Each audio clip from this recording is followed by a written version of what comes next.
আসসালামু আলাইকুম। সারা বাংলার গ্রাম পুলিশ বাহিনীর সকল সদস্যদের প্রতি কৃতজ্ঞতা স্বীকার করছি। আপনারা দীর্ঘদিন যাবৎ খালি ফোন দিয়ে আমাকে বারবার বলছিলেন যে স্যারের মুখ থেকে কিছু কথা শুনতে চান আপনারা। তো এমন একটি সময়ে আমরা আপনাদের সামনে স্যারকে নিয়ে আসলাম, কারণ গ্রাম পুলিশ বাহিনীর 230 বছরের দাসত্ব মুক্তির যে স্বপ্নদ্রষ্টা আমাদের স্বপ্ন দেখিয়েছেন দাসত্ব থেকে, ব্যারিস্টার হুমায়ুন কবির পল্লব মহোদয়, তিনি রাত দিন এই গ্রাম পুলিশ বাহিনীকে নিয়ে দীর্ঘদিন ভেবেচিন্তে যে রিটটি দায়ের করেছিলেন, সেই 17,258/17 সেই রিট পিটিশন মামলার আইনজীবী এবং গ্রাম পুলিশ বাহিনীর আইনি অভিভাবক, আমাদের আস্থার স্থল, সে মানুষটিকে মানে এতটা পরিশ্রম করতে আমি আগে দেখি নাই কখনো। আমাদের মামলাটি যখন আপিল হলো, আপিল হওয়ার পরে সিনিয়র আইনজীবী নিয়োগের যে বিষয়টি ছিল সেটা নিয়ে স্যার এতটা কষ্ট করেছে, আমাদেরকে নিয়ে অনেক সিনিয়র মহোদয়দের কাছে দৌড়েছে, যা ভাষায় প্রকাশ করার মতো না। যেদিনই মামলাটা 20 নম্বরের নিচে থাকে সেদিনই সিনিয়র আইনজীবীর কাছে আমাদের স্যার দৌড়াইছে, কারণ ওই দিন আইনজীবীকে আদালতে রাখতে হয়েছে কখন যেন আমাদের শুনানি হয়। আজকে সেই কষ্ট থেকে গ্রাম পুলিশ বাহিনী মুক্তি পেল। গ্রাম পুলিশ বাহিনীর সিনিয়র আইনজীবীর যে সমস্যাটা দীর্ঘদিন আমরা ফেস করেছি, সেটা থেকে আমরা মুক্তি পেলাম। সারা বাংলার গ্রাম পুলিশ মুক্তি পেল। যে কোনো মুহূর্তে গ্রাম পুলিশ বাহিনীর মামলাটি টপ লিস্টে আসলেই ব্যারিস্টার হুমায়ুন কবির পল্লব মহোদয় গ্রাম পুলিশ বাহিনীর যে 230 বছরের দাসত্ব মুক্তির একটা শপথ নিজে নিজে নিয়েছে, যে এই বাহিনীর কষ্ট দুর্দশা তিনি আইনিভাবে লড়াই করে আমাদের একটু হলেও মুখে হাসি ফোটাবেন। আজকে সেটা শুনে আমরা ছুটে এসেছি স্যারের কাছে এবং স্যারকে সারা বাংলার গ্রাম পুলিশের পক্ষ থেকে ফুলের শুভেচ্ছা জানালাম। বিশেষ করে আমাদের দেওয়ার তো কিছু নেই, শুধুমাত্র ভালোবাসাটুকুই আমরা দিতে পারি, কারণ অর্থ দিয়ে স্যারের কাছ থেকে আজ পর্যন্ত স্যারকে সেভাবে আমরা অর্থ দিতে পারিনি। গ্রাম পুলিশ বাহিনীর সদস্যরা আমরা স্যারের প্রতি কৃতজ্ঞতা জ্ঞাপন করছি এবং কৃতজ্ঞতা জানাচ্ছি। বিশেষ করে স্যার আমাদেরকে সন্তানের মতন, সন্তানের ভালো কিভাবে হয়, কিভাবে কোনটা করলে সন্তান ভালো থাকবে, সেই চিন্তা চেতনা থেকে স্যার সবসময় আমাদের দিক নির্দেশনা দিয়ে থাকেন। সে জায়গা থেকেই আমি স্যারের প্রতি সকল গ্রাম পুলিশ পরিবারের সদস্যদের কাছে আমি দোয়া চাচ্ছি, সবাই দোয়া করবেন স্যার যেন সবসময় সুস্থ থাকেন, ভালো থাকেন এবং গ্রাম পুলিশের স্বপ্নটি পূরণ করেন। এই মুহূর্তে 1 মিনিট কথা বলার সুযোগ দেব আমাদের সেক্রেটারি সাহেব জনাব সাইদুল্লাহকে। প্রিয় সহযোদ্ধা ভাই বোনেরা, আল্লাহ যা করে তা মানুষের মঙ্গলের জন্য করে, কিন্তু আমরা গ্রাম পুলিশ বাহিনীর যারা সদস্য ছিলাম, আপনারা সকলেই জানেন এটি ঠিক কীভাবে দাখিল হয়েছে, কে দাখিল করেছে, কীভাবে কি আমরা রায় পেয়েছি আপনারা জানেন। কিন্তু আল্লাহ যে যার শেষ ভালো তার সব ভালো। ইনশাল্লাহ আমরা সুপ্রিম কোর্টে আপিল বিভাগে আমাদের রাষ্ট্রপক্ষ যে আপিল ফাইল করেছিলেন, সেই আপিলের বিপক্ষে আমাদের লড়তে, আপিল মোকাবেলা করতে আমাদের যে মানে কিভাবে কি করতে হয়েছে হুমায়ুন কবির পল্লব স্যার একমাত্রই জানেন। যেখানে স্যার আমাদের মামলাটি শুনানি করার জন্য মামলার জন্য যেভাবে তদারকি করছেন, কিন্তু ইনশাল্লাহ পরিশেষেও আল্লাহ একটি আশীর্বাদ বা রহমত হিসেবে আমরা স্যারের যে যোগ্যতা অর্জন করেছেন, এই জন্য আমরা 47,000 গ্রাম পুলিশ মহান আল্লাহ সৃষ্টিকর্তা বা যে যাই বলুন না কেন ধর্ম অনুযায়ী আমরা হাজার হাজার বার শুকরিয়া আদায় করছি। কেননা আমাদের স্যার যে অভিজ্ঞতাটা অর্জন করে ইনশাল্লাহ আপিল বিভাগে সর্বশেষ সকল কিছুই আপিলও শেষ হবে ইনশাল্লাহ স্যারের মাধ্যমে। আর কারো দ্বারস্থ বা কারো পিছনে বা কারো কাছে সবাই তো আর সবার দরদ বোঝে না, কেন আমাদের এই মামলার পিছনে কি আছে স্যারেই বোঝে। কিন্তু স্যারের দ্বারাই ইনশাল্লাহ এখন সর্বশেষ আমাদের যে চাওয়াটি মহান আল্লাহ মনে হয় ইনশাল্লাহ সেই ফয়সালা করবেন। আমি মহান আল্লাহর কাছে বা সৃষ্টিকর্তার কাছে হাজার হাজার বার শুকরিয়া আদায় করছি। আল্লাহ স্যারকে যেন আমাদের এই মামলাটি শেষ করে সুস্থ এবং মানে ভালোভাবে শেষ করতে পারে, মহান আল্লাহর কাছে এটাই আমরা চাই। স্যারের সুস্বাস্থ্য এবং দীর্ঘায়ু কামনা করছি এবং স্যারের মাধ্যমে আমাদের মামলাটি ইনশাল্লাহ শেষ হবে। সেই জন্য স্যারকে আল্লাহ এই যোগ্যতা অসীমে বা যোগ্যতা জায়গায় নিয়ে গেছেন ইনশাল্লাহ। সকলে ভালো থাকবেন, দোয়া করবেন, বাদ বাকি আল্লাহ ভরসা ইনশাল্লাহ।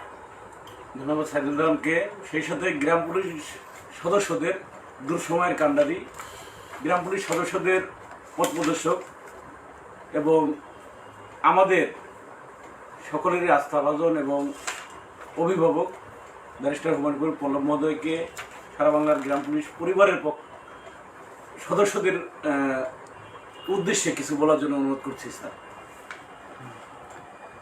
ধন্যবাদ। আসসালামু আলাইকুম।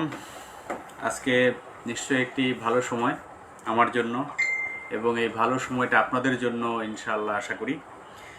কারণ আপনারা জানেন যে এই রাষ্ট্রপক্ষের দায়েরকৃত আপিলটি শুনানির জন্য আমরা সেই দীর্ঘদিন, সেই 2019 সাল থেকে 19 সাল থেকে আপনার বিভিন্ন সিনিয়র আইনজীবী তাদের কে এঙ্গেজ করতে হয়েছে, দৌড়াদৌড়ি করতে হয়েছে, এবং এটি একটি আমার জন্য অনেক বড় একটি পেরেশানি ছিল এবং আপনাদের জন্যও ছিল। এবং যেহেতু আর্থিকভাবে আপনারা সক্ষম না, এই বিষয়টিও কিন্তু আমাকে ব্যাপকভাবে ভাবিয়ে তুলেছিল। কারণ আমি যতই চাই না কেন, সিনিয়র একজন আইনজীবীকে নিয়োগ করতে হলে তাকে প্রফেশনাল ফিস দিতে হয়। তো দীর্ঘ প্রায় 5 বছর আমরা আপনাদের সবাইকে সাথে নিয়ে আমি ব্যক্তিগতভাবে অনেক পেরেশানি, অনেক কষ্ট ভোগ করতে হয়েছে, ও আমাদের অনেক পেরেশানি হয়েছে। কিন্তু একটি আশা ছিল যে যদিও আমি আগে থেকেই, যেহেতু আমি এই মামলাটি হাইকোর্টে আপনাদের আইনজীবী ছিলাম, আমি কিন্তু ব্যক্তিগতভাবে এই মামলাটা আপিলের ডিভিশনে করার আমার এখতিয়ার ছিল, সেই আবেদনও করা ছিল। কিন্তু গতকাল আপনারা জানেন যে এখন সম্পূর্ণ আলাদাভাবেই, অর্থাৎ আমি যেহেতু আপিল বিভাগে মাননীয় প্রধান বিচারপতির নেতৃত্বে যেই কমিটি ছিল, এনরোলমেন্ট কমিটি, সেখানে আমার যে আবেদনটি ছিল আপিল বিভাগের আইনজীবী হিসেবে তালিকাভুক্তির, সেটি তারা বিবেচনা করে আমাকে আপিল বিভাগের একজন আইনজীবী হিসেবে তালিকাভুক্ত করেছেন। এটি নিশ্চয়ই আমার জন্য একটি পেশাগতভাবে অনেক গুরুত্বপূর্ণ অর্জন।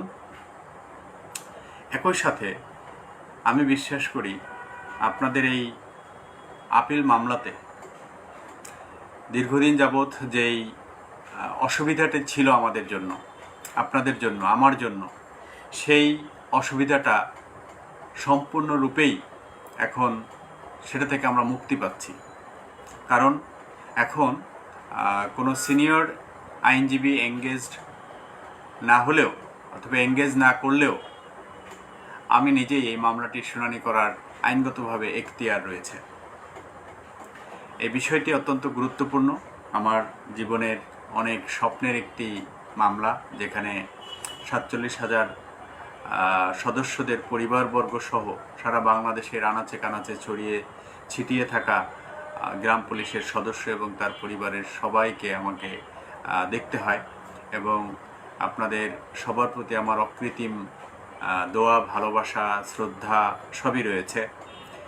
তো এই যে দীর্ঘ আইনি প্রক্রিয়ার 2017 সাল থেকে 2025 সাল দীর্ঘ আইনি প্রক্রিয়া, এবং এই আইনি প্রক্রিয়ার মাঝে কী পরিমাণ পরিশ্রম, ধৈর্য, অধ্যবসায় ব্যয় করতে হয়েছে, সেটা আসলে আপনারা বললেও এটা বুঝতে পারবেন না। এটা শুধু আমার আশেপাশে যারা 2-1 আছে, আমার জুনিয়র, আমার স্টাফ, তারাই কেবল অনুধাবন করতে পারবে যে কী পরিমাণ পরিশ্রমটা এই মামলাটার পিছনে, কত শত শত ঘন্টা, শত শত দিন আমাকে দিতে হচ্ছে। যাই হোক, তারপরেও আমি ব্যক্তিগতভাবে বিশ্বাস করি যে আমি একটি মহান কাজের দায়িত্ব নিয়েছি। আপনাদের সবার প্রতি আমার একটি দায়িত্ব আছে, সেই দায়িত্বটা আমি আজীবনই পালন করে যেতে চাই। তবে আজকের গতকালের এই আপিল বিভাগে একজন আইনজীবী হিসেবে স্বীকৃতি পাওয়ার মধ্য দিয়ে আপনাদের প্রতি আমার যেই সৌহার্দ্যপূর্ণ ভালোবাসাপূর্ণ যেই দায়িত্ব, সেই দায়িত্ব পালন আমার জন্য অনেকটা সহজ হয়েছে। যেহেতু আমার জন্য সহজ হয়েছে, নিশ্চয়ই আপনাদের এটি একটি শুভকর হবে বলে আমি প্রত্যাশা করি। অর্থাৎ এখন মামলাটি যে কোনো দিন যে কোনো সময় হোক না কেন, অন্য কোনো আইনজীবী না থাকলেও বা প্রয়োজন নাই বা থাকলেও আমি ব্যক্তিগতভাবেই মামলাটির শুনানি করতে পারবো ইনশাআল্লাহ। যদিও আগে আমি ব্যক্তিগতভাবে শুনানির জন্য আবেদন দিয়ে রেখেছিলাম, কিন্তু গতকাল থেকে যেহেতু আমি মাননীয় প্রধান বিচারপতির নেতৃত্বে গঠিত কমিটি আমাকে আইনজীবী হিসেবে অ্যাপ্রুভ করেছেন, সে কারণে এখন থেকে আর কোনো বাধা রইল না। এই বিষয়টি আশা করি অতি শীঘ্রই আপনাদের এটি শুনানি হবে। আপনারা জানেন এখন আপিল বিভাগে প্রতি সপ্তাহেই আমাদের এই মামলাটি থাকে, কিন্তু যেহেতু বিভিন্ন ধরনের গুরুত্বপূর্ণ রাজনৈতিক মামলা, বিশেষ করে রাজনৈতিক মামলাগুলো এখন টপে শুনানি হচ্ছে, এই কারণে কিন্তু একটু আমাদের সময় লাগছে। তবে ধৈর্য ধরে অপেক্ষা করুন, আমরাও আছি আপনাদের সাথে। ইনশাল্লাহ অতি দ্রুত একটা ভালো সংবাদ আপনাদের জন্য আসবে এই প্রত্যাশা ব্যক্ত করছি। আপনারা সবাই ভালো থাকবেন, সুস্থ থাকবেন এবং সবাই মনোযোগ দিয়ে কাজ করবেন, দেশের জন্য কাজ করবেন, দেশকে ভালোবাসবেন, নিরাপদে থাকবেন, এই শুভেচ্ছা এবং ভালোবাসা জানিয়ে আজকে আমি বিদায় নিচ্ছি। আপনাদের সাথে দেখা হবে এবং একই সাথে আপনাদের এই মামলার পরিচালনার যে রিট বাস্তবায়ন কেন্দ্রীয় কমিটি আছে, সেই কমিটির সম্মানিত সভাপতি এবং সেক্রেটারি, সভাপতি উজ্জ্বল খান এবং সাধারণ সম্পাদক সাইদুল দেওয়ান আছে, অনেক কষ্ট করে এসেছে, ফুলের শুভেচ্ছা নিয়ে এসেছে আপনাদের সবার পক্ষে। এই জন্য আপনাদের সবার প্রতি কৃতজ্ঞতা জ্ঞাপন করছি এবং সাইদুল এবং উজ্জ্বল খানের প্রতি কৃতজ্ঞতা জ্ঞাপন করছি, ধন্যবাদ জ্ঞাপন করছি। আপনারা ভালো থাকবেন। আসসালামু আলাইকুম। সবাই বেশি বেশি করে স্যারের জন্য দোয়া করবেন আর লাইভটা শেয়ার করে দেন। স্যারের জন্য সবাই বেশি বেশি দোয়া করবেন। আল্লাহ।